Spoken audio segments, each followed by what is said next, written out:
Mutlaka ortaya çıkaracağım. Bosna'ya dön, benden haber bekle. Wezir Ganjade pun menjawab, bagaimana aku bisa kembali putraku?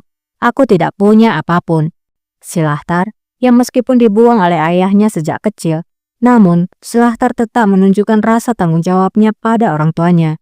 Dia pun berkata, aku akan mengirimkan seorang aga ke hotel di mana kamu tinggal. Aga itu akan memberikanmu uang, ambillah dan pergilah. Alıp gidersin. Mustafa. Mendengar bantuan dari putranya, Wezir Ganjade pun memeluk anaknya.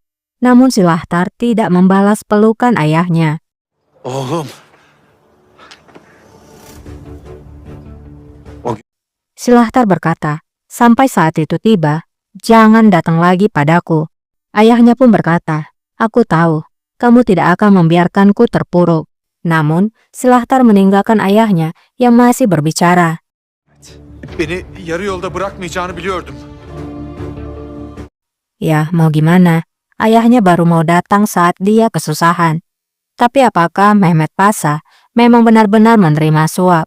Dan apakah Mehmet adalah orang yang menyita semua harta Wezir Ganjade, bukan gubernurnya, seperti tuduhan dari Wezir Ganjade? Mengingat, dulu Silahtar pernah membicarakan tentang ayahnya pada Mehmet Pasa, sewaktu pemberian hadiah busur dari orang Persia. Kembali kepada Aisyah, ia pun memberikan minuman pada anak-anaknya. Bırakma ne olur. Ben babamla konuşacağım. Gitme. Lalu anak-anaknya pun meminta agar ibunya tidak pergi. Ahmet mengatakan bahwa ia akan bicara pada ayahnya dan tidak akan membiarkan ibunya untuk pergi. Ben izin vermeyeceğim. Aisyah menjawab, jangan menangis. Aku tidak akan meninggalkan kalian. Kita tidak akan pernah berpisah. Aku akan membawa kalian bersamaku.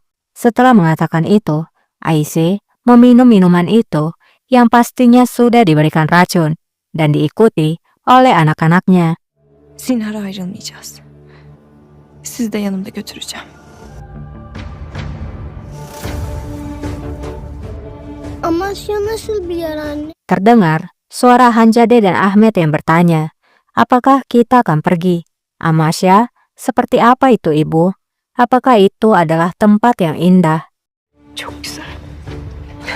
Orası masmavi gökyüzünün. Dan terdengarlah suara Aisyah yang menjawab sambil menangis. Itu sangat indah.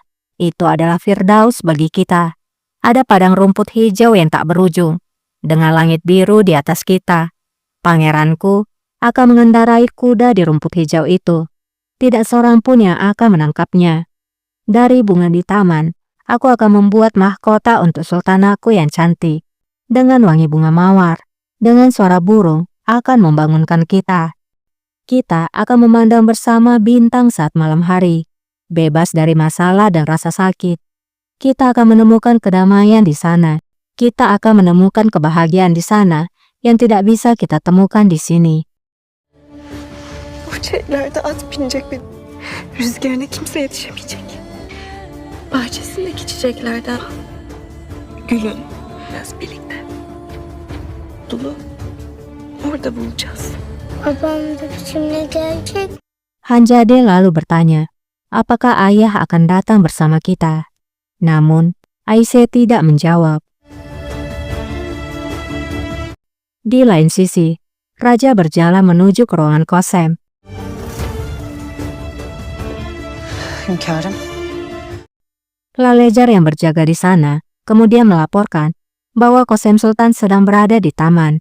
Aku akan memanggilnya segera jika kamu menginginkannya. Namun Raja menjawab, itu tidak perlu. Aku hanya ingin melihat anak-anakku. Lalejar pun berkata, maafkan aku rajaku, tapi pangeran dan sultanah berada di ruangan Aisyah Sultan. Valide Sultan telah memberikan izin pada mereka untuk melihat ibunya terakhir kali sebelum sultanah pergi. Raja pun akhirnya pergi menuju ruangan Aisyah. Valide Sultanımız müsaade ettiler. Kembali lagi pada Aisyah. Anne. Hanjade pun berkata, ibu, aku merasa mengantuk. Aisyah pun menjawab, Tidurlah malaikat cantikku. Kamu juga Ahmet, anakku yang pemberani. Uyu güzel melek. Sen de Ahmet.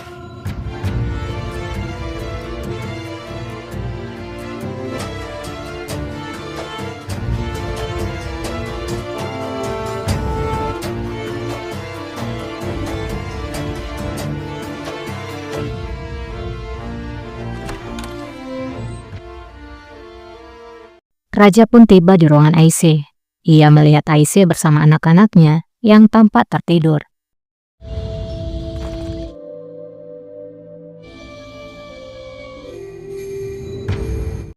Raja kemudian mendekati anak-anaknya dan membangunkan mereka. Ahmet.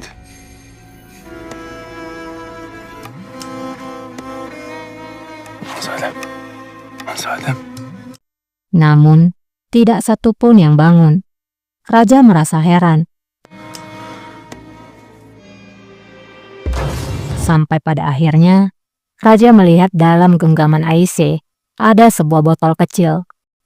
Raja seakan tak percaya dengan apa yang terjadi di hadapan matanya.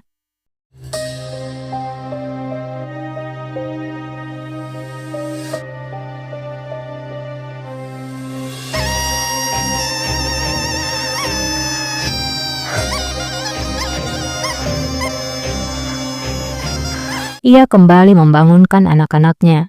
Namun, tetap saja tak seorang pun yang bangun. Ahmet.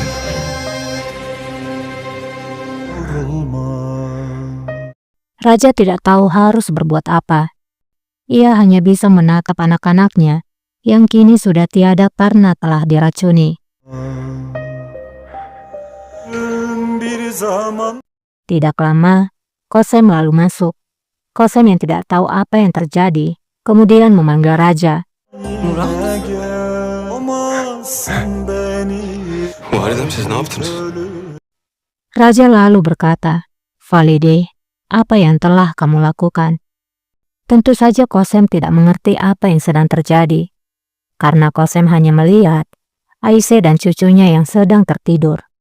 Sampai pada akhirnya, Raja menjatuhkan botol racun dari tangannya.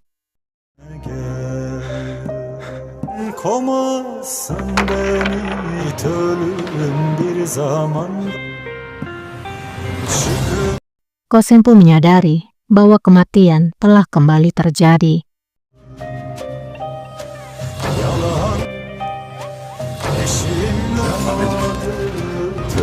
Hanzadem.